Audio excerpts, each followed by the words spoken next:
বন্ধুরা good afternoon. সবাই কেমন আছো? আশা করি ভগবানের কৃপায় সবাই ভালো আছো। আমিও তোমাদের ভালোবাসায় খুব ভালো আছে। যারা তো চেনো চেনো, যারা চেনো না তাদের জন্য আমি ঝর্ণা, গুয়াহাটি, আসাম থেকে, ঠিক আছে। আর এই হচ্ছে আজকে সকাল দুপুরের মেনুতে কি আছে দেখো। এই হচ্ছে কাঁঠালের তরকারি।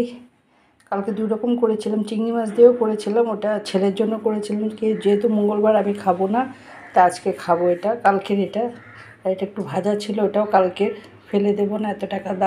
এত দাম দিয়ে আনা হয় জিনিসপত্র, তা ফেলে দেবো না, তাই আজকে খাবো এটা।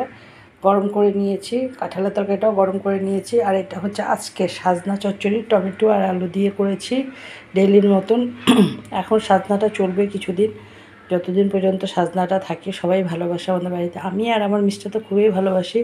ছেলেমেয়েরা তো ভালোবাসে না, মেয়ে ভালোবাসে, ছেলে ভালোবাসে না সাজনা খেতে।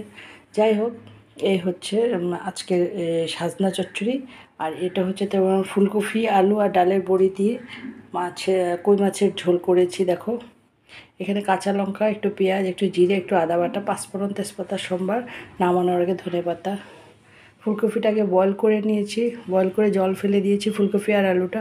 তারপরে ভেজে নিয়েছি, মাছটাও ভেজে নিয়েছি। কড়াইতে তেল দিয়ে পাঁচফোড়নের সময় দিয়ে মশলাটা দিয়ে কষিয়ে তারপরে জল দিয়েছি। যখন ফুটে উঠেছে মাছটা আর তোমার মাছটা আর আলুটা দিয়ে দিয়েছি আগে। তারপরে বড়িটাও দিয়ে দিয়েছি। তারপরে নামানোর অল্প একটু আগে ফুলকপিটা দিয়ে দিয়েছি।